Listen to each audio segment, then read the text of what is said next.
Thank you, Daniel. Thank you for that introduction, and for everyone that's tuning in to talk about this topic, the future of social media and why we believe it's going to be decentralized.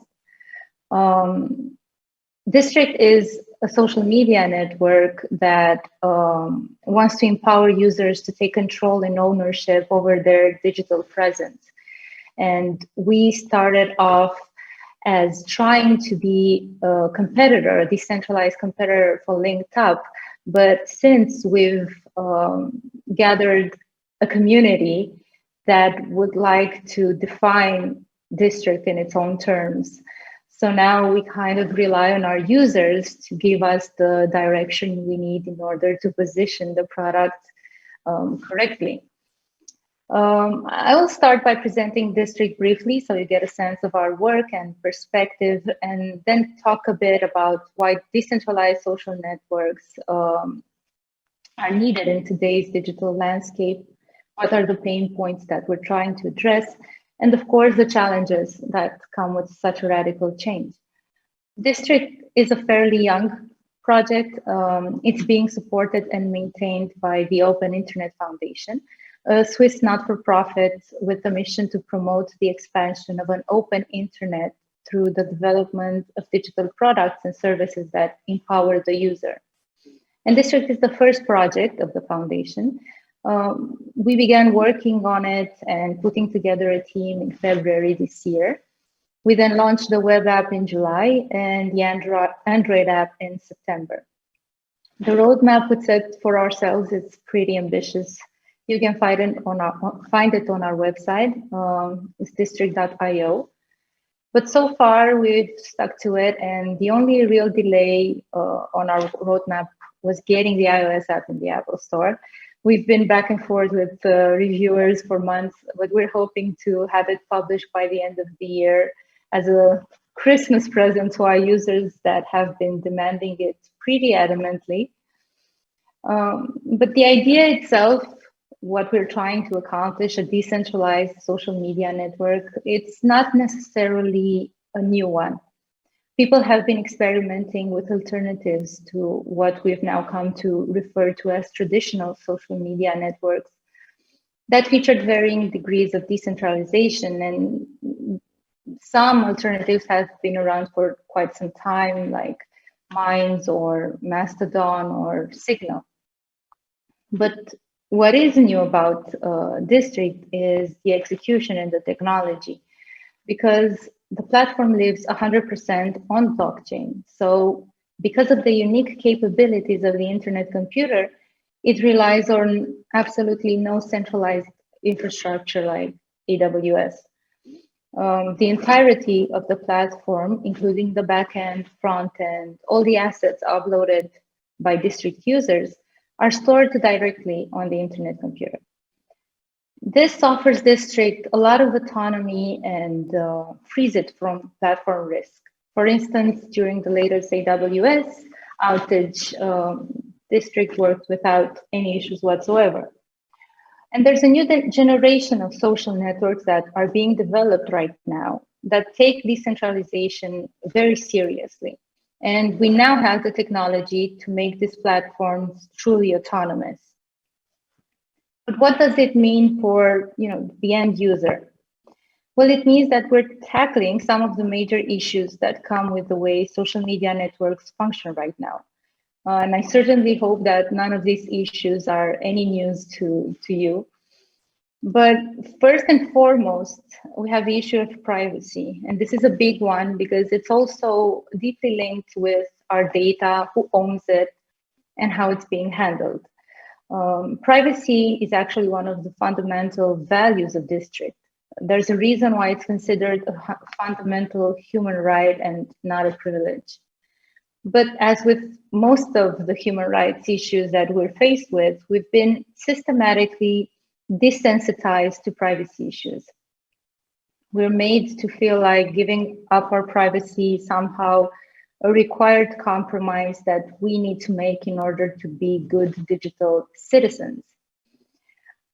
To put it another way, Web2 has lost the battle between privacy and convenience, right? Convenience obviously won. And that's mostly because of globally adopted social networks and cloud services and sophisticated surveillance tools. And this is even more obvious when you look at the fact that even though we retain a certain, critical approach to sharing data with governments, we give away our data to big tech companies like it's nothing of value, when in fact, data brokerage is an industry that makes $250 billion a year. So it's clear that the social media industry has grown big enough and powerful enough that we can't just simply brush aside these issues that they're faced with, especially when they impact our society on such a level, from Cambridge Analytica to countless privacy issues, data leaks, deplatforming, censorship. It's clear that we can't and won't ignore these things forever. And when I see people that are casually relying on big tech companies to have their best interest at heart and treat their personal and private data as a respectful steward, I'm always a bit surprised. What do we actually base these assumptions on? We've seen time and time again that privacy is treated like an obstacle that needs to be overcome in order to gain better control under this guise of providing security. But at the same time, our data has never been less secure and more exposed. This is why decentralized social networks are deeply needed, and why, for Distrikt at least, it's such a big deal that a technology like the internet computer allows it to exist autonomously. So we don't need to be the product in order to enjoy the product, at least not anymore. And we definitely need to do more to dispel this myth that privacy is an imperative only if you have something to hide. People actually have a right to privacy, and not because they're hiding something and they should be allowed to do bad things, but because they should be free to be themselves without it being anybody's business. That shouldn't be a radical notion or be treated like something suspicious at all. I actually believe that privacy preserving technologies are more pro-security than pro-crime, but it does depend on the context, because even though it's such a big deal for us to ensure the user's privacy, we shouldn't treat this in absolute terms. It's not black and white. Sometimes we need it and we should have that choice, but other times there's a need for transparency. And that's closely linked to how much power an entity has. The more power you wield, the more it justifies the demand for transparency, because your action impacts many others, not just yourself. But this general lack of privacy, it's also deeply linked to the exploitation of the user data. How could a social media network whose business model is to sell your data exist otherwise? So the reason why the future of social media is decentralized is because it challenges the status quo and radically changes the relationship between a platform and its users. It turns it from a parasitic relationship to a symbiotic one, and it empowers the user to become an active participant in the decision-making and shape the way they want to be treated by the platforms that they use.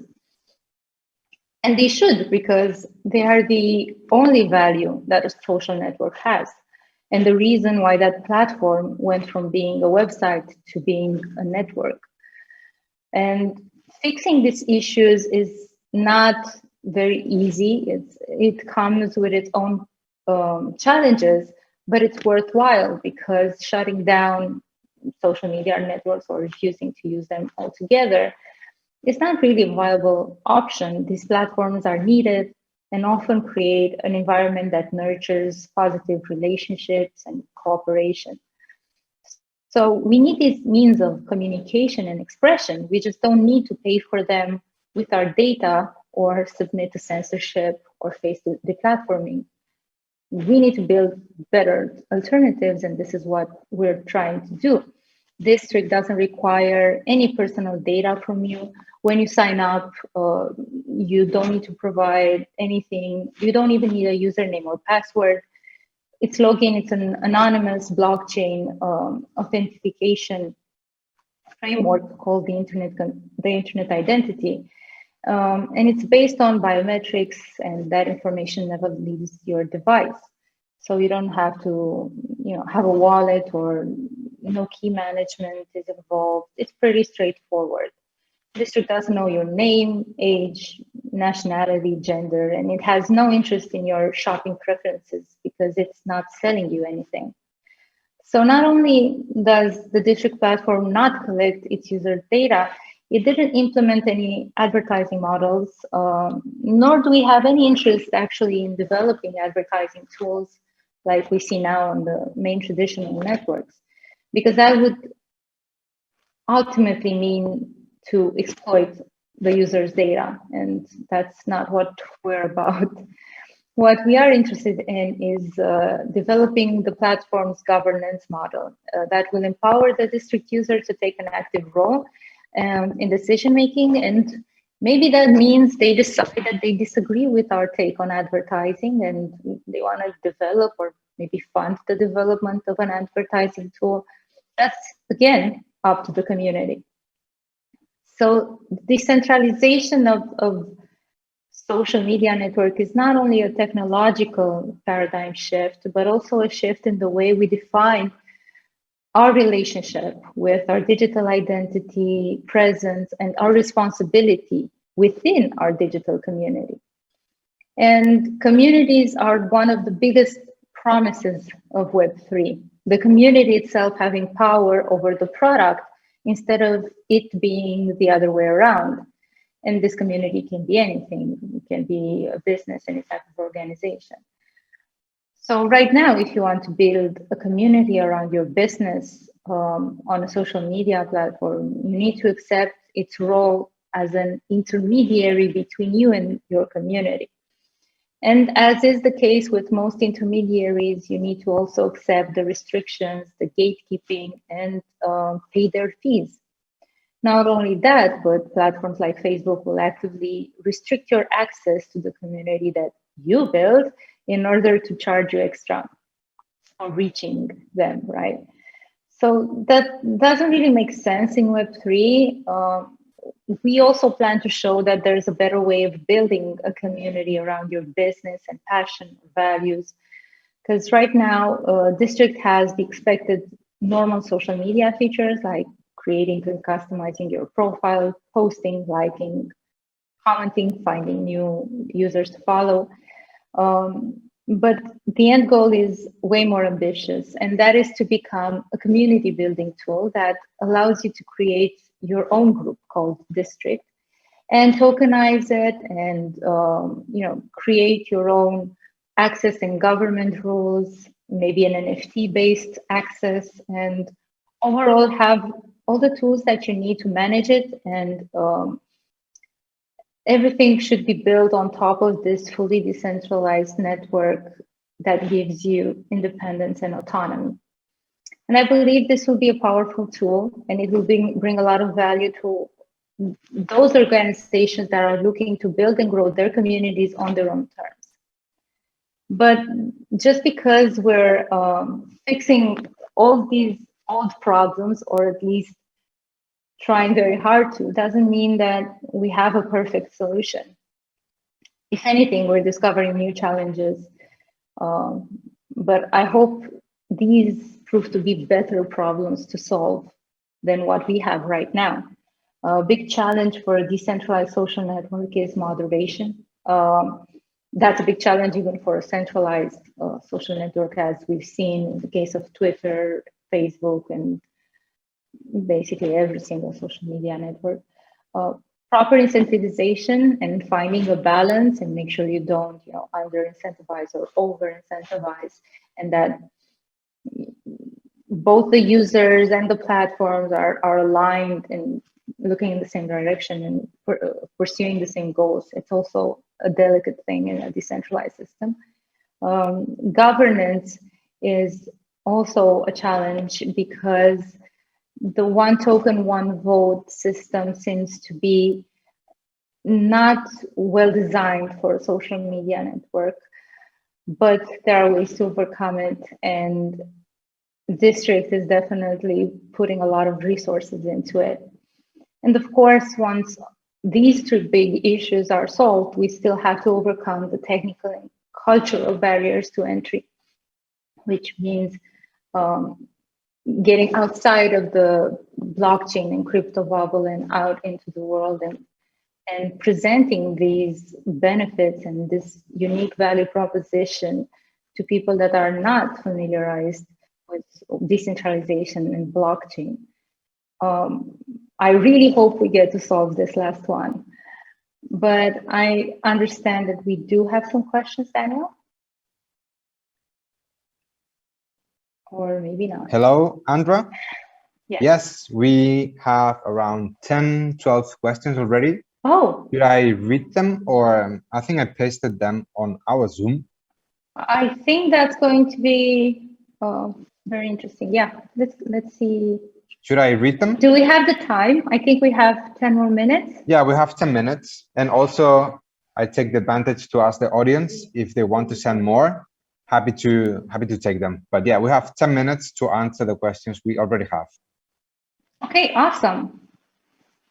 So one question here is, do you think internet identity is mature enough to do this at scale? No, that's sure. Like, not in this form. It is enough for our needs right now. Again, Distrikt is pretty young, but when we're talking 2 years from now, we would need more user-friendly and accessible way of logging in. This is also very easy for someone that's experienced with blockchain and technology a bit and understands what's going on. But we need maybe to replace anchors with names or usernames or whatever alias you would like to use. But the internet identity is also young. It's a very fresh out of the oven solution that wasn't necessarily designed as a login for a social media network. It was designed for you to access the NNS and manage everything there.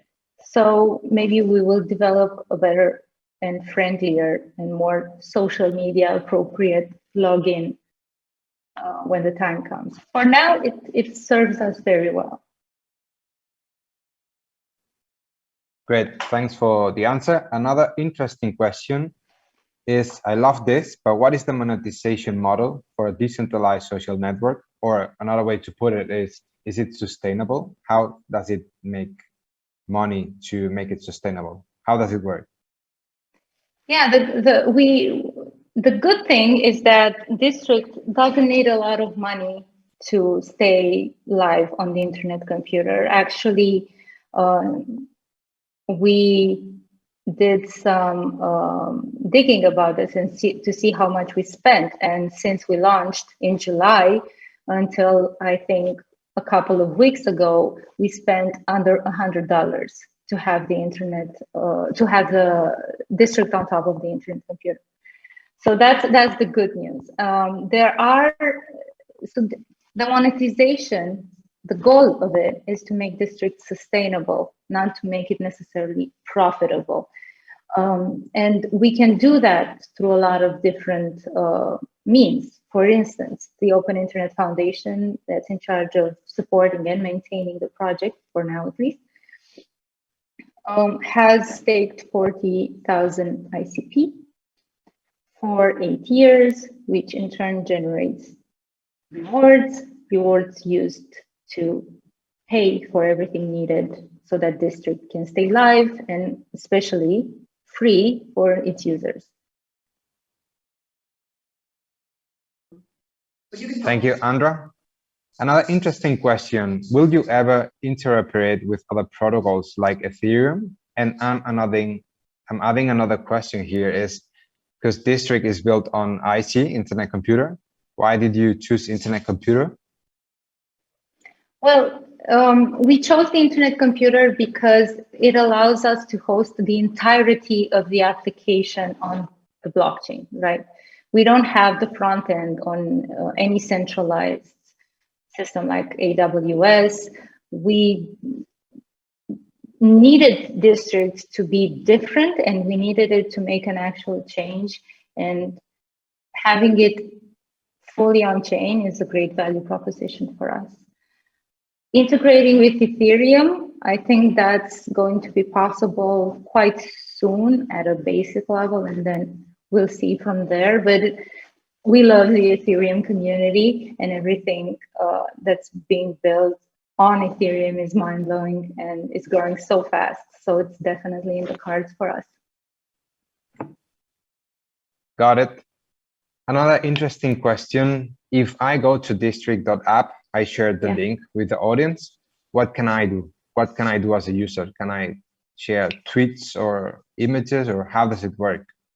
Yeah, so you can go, you create an identity, and you have a profile that you can customize. You put your profile photo, cover photo, your bio.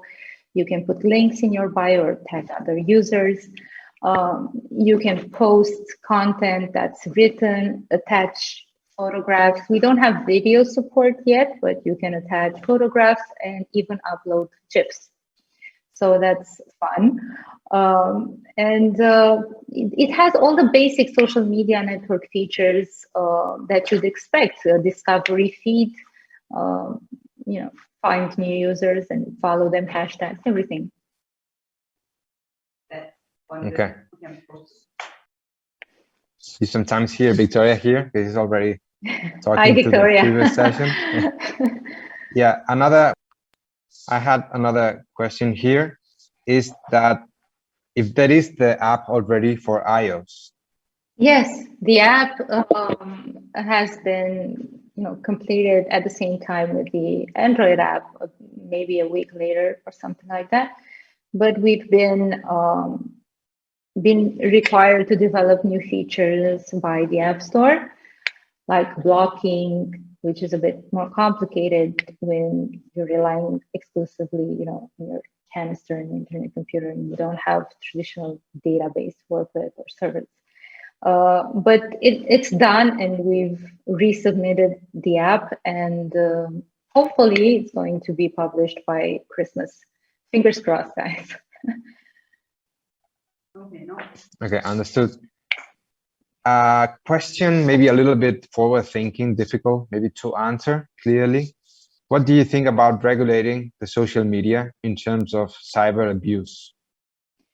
That is a very interesting and delicate topic that we're spending a lot of time on, because we need to make sure. So just because we focus on privacy and we protect the data, that doesn't mean that we are just going to create a wild, wild west type of ecosystem. Who would like to join an environment that's toxic? Moderation is not a bad thing. It's a bad thing when it's being abused, when you have that power and you just moderate against people that you don't agree with, not against people that are actually damaging the community that you're being a part of. So this is why moderation was first on my list of challenges. We need to have community moderators. We need to properly incentivize them. We need to randomize them, so we make sure that they don't gang up on people they don't like. It's a big challenge. We do have a proposal that's almost final. We're still testing and seeing. We're sure that when we launch our moderation, our decentralized moderation tool, it's going to backfire in surprising ways. It always does. When we plan something, it's not always, it doesn't work as intended, as we've seen with profile verification. So if we have any Distrikt users, they know that we're on our 4th iteration of profile verification processes, right? And that's going to be the case with moderation as well. What we can promise is that we're going to try until we find a good fit, not that we have a perfect solution. But again, proper incentivization, make sure you randomize moderator, make sure you include them in all possible arenas where abuse can take place. Those things are very important. Correct. And maybe the last question, because we only have 1 minute left. One Distrikt user asks when the DM function is going to come. DM function, probably Q2 2022. I say probably because I'm not very sure. We start working on it. Holidays are coming. We do have some priorities for Q1 2022 that are not direct messaging. So my safest bet is Q2 2022. You could expect direct messaging. So glad we have Distrikt users here. Hi, guys. Yeah, we read some greetings from Russia. Well, yeah, from some Distrikt users. And maybe my last question quickly, who's behind Distrikt? I mean, I know we know you, right? But who else The is there? Open Internet Foundation basically is the Okay. entity that supports and maintains the project. My co-founder is Aurel Iancu. You might know him as well. Our team is divided between Romania, Serbia, and Switzerland, and Holland starting this month. So we're pretty like a diverse European team. We work remotely. But our HQ and the foundation is in Switzerland. Thank you very much, Andra. Has been a pleasure again. We had you already in April, so it's such a pleasure to have you again talking about the importance of privacy when it comes to our lives in the digital space. So thank you once again and keep it up. Thank you. Thank you for having me and have a great time on the European Blockchain Convention. It's going to be awesome. Bye, guys. Bye, Andra.